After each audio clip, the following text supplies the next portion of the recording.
काय आयुष्य शिवाजीराजांचं 50 वर्षांचं 18,306 दिवसांचं आयुष्य आहे. त्यातली पहिली आपण 15 वर्ष सोडून देऊ, लहान होते तोपर्यंत एक 6,000 दिवस गेले त्याच्यात.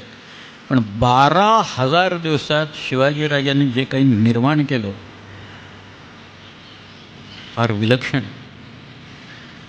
हे सगळे इंग्रजांच्यापासनं पोर्तुगीजांच्यापासनं त्यांच्या मनात प्रचंड प्रमाणात भय उत्पन्न केलं शिवाजी.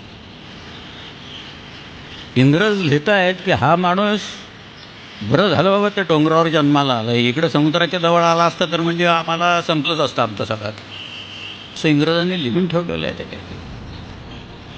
ह्या सामान्य गोष्टींना इथे असामान्य अचिव्हमेंट्स आहेत महाराजांनी केलेल्या आणि अत्यंत कमी दिवसात केलेल्या आहेत.